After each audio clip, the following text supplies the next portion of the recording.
Lina, seorang mahasiswi berusia 20-an, sedang sendirian di apartemennya. Malam itu terasa lebih sunyi dari biasanya, seolah-olah dunia di luar telah berhenti. Satu-satunya cahaya berasal dari lampu mejanya, menciptakan bayangan panjang di dinding. Buku-bukunya tergeletak terbuka, terlupakan, seakan-akan mereka tidak lagi penting. Perasaan tidak nyaman memenuhi udara, menekannya seperti selimut tebal. Setiap sudut ruangan tampak dipenuhi oleh bayangan yang mengintai. Dia mencoba untuk fokus belajar, tetapi simpul kecemasan mengencang di perutnya. Pikiran-pikirannya terus melayang, tidak bisa tenang. Kota di luar sunyi, sangat tidak biasa. Jalan-jalan yang biasanya ramai kini kosong, menambah kesan kesepian. Keheningan hanya pecah oleh deru mobil yang lewat sesekali, seolah-olah mereka adalah satu-satunya tanda kehidupan. Lina menggigil, menarik sweternya lebih erat. Udara malam yang dingin merayap masuk melalui celah-celah jendela. Dia tidak bisa menghilangkan perasaan bahwa ada sesuatu yang salah. Hatinya berdebar lebih cepat dari biasanya. Dia melirik teleponnya, berharap dia tidak mengabaikan ajakan temannya untuk pergi keluar. Mungkin di luar sana ada jawaban untuk kegelisahannya. Lampu di meja Lina berkedip-kedip. Dia mendongak terkejut, matanya membelalak dalam kegelapan. Bohlam itu berderak lagi, menghasilkan bentuk-bentuk aneh yang menari-nari di dinding. Jantungnya berdebar kencang, seolah-olah ingin melompat keluar dari dadanya. Dia mencoba merasionalisasikannya, mengatakan pada dirinya sendiri bahwa itu hanya bohlam yang rusak. Namun, pikirannya terus berkelana ke hal-hal yang lebih gelap. Tetapi rasa takut, dingin dan lembab, merayap di tulang punggungnya, membuat bulu kuduknya berdiri. Cahaya yang berkedip-kedip itu semakin kuat, menjerumuskan ruangan ke dalam kegelapan yang terputus-putus, membuatnya merasa terjebak dalam mimpi buruk. Bayangan tampak menggeliat dan berputar, mengambil bentuk-bentuk mengancam dalam cahaya redup, seolah-olah hidup dan mengintai. Napas Lina tercekat di tenggorokannya, dia merasa sulit untuk bernapas. Dia meraih teleponnya, ingin memecah keheningan, untuk mendengar suara lain, berharap itu bisa senendang Fomes. Lina membeku. Telepon itu terlepas dari genggamannya jatuh ke lantai. Dia berputar mencari-cari dalam kegelapan, tetapi ruangan itu kosong.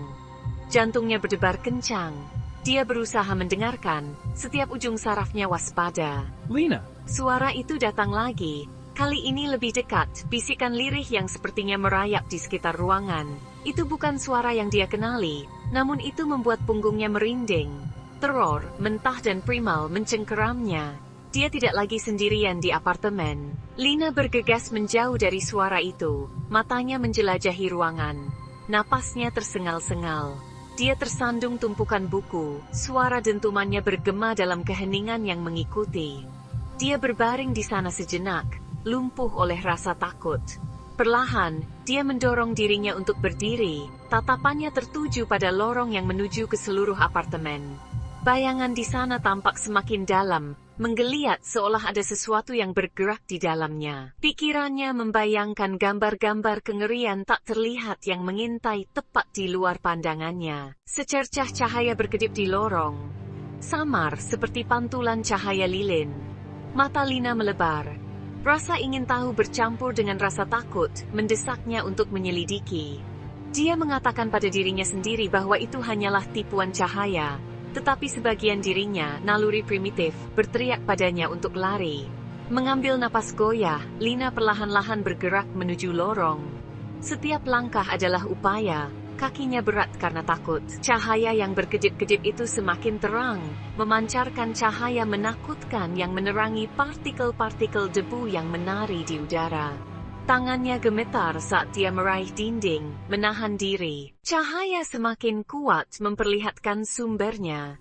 Itu adalah sesosok tubuh diselimuti bayangan, berdiri di ujung lorong. Lina tersentak, tangannya terbang ke mulut untuk menahan jeritan. Sosok itu tinggi dan ramping, wajahnya dikaburkan oleh kegelapan. Siapa di sana?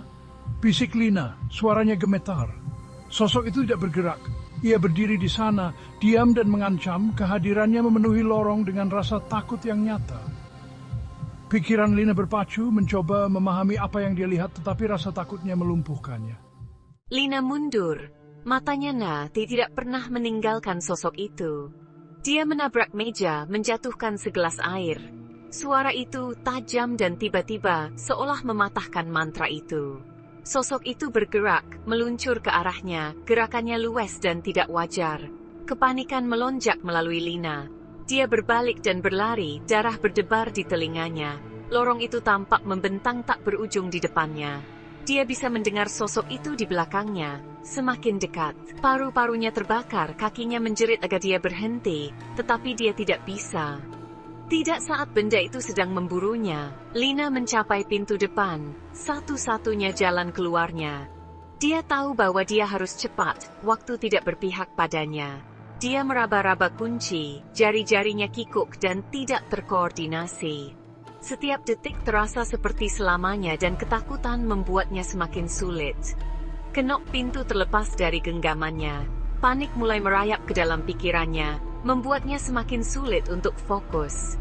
Dia bisa merasakan kehadiran sosok itu di belakangnya, dingin dan mengancam. Nafasnya tertahan dan bulu kuduknya berdiri. Berbalik, Lina mendapati dirinya berhadapan muka dengan entitas itu. Wajahnya pucat dan matanya melebar karena ketakutan. Itu lebih dekat sekarang, wajahnya masih diselimuti kegelapan. Sosok itu bergerak dengan tenang, seolah menikmati ketakutannya. Tapi dia bisa merasakan matanya tertuju padanya, dingin dan kosong seperti jurang maut. Mata itu tampak menembus jiwanya. Lina menjerit, suara teror murni yang menggema di apartemen kecil itu. Jeritannya memecah keheningan malam. Sosok itu mengulurkan tangan, tangannya seperti cakar meraihnya. Sentuhan itu terasa dingin dan mematikan. Hal terakhir yang dia lihat adalah senyuman mengerikan yang menyebar di wajahnya saat kegelapan menelannya seluruhnya. Senyuman itu adalah mimpi buruk yang menjadi kenyataan.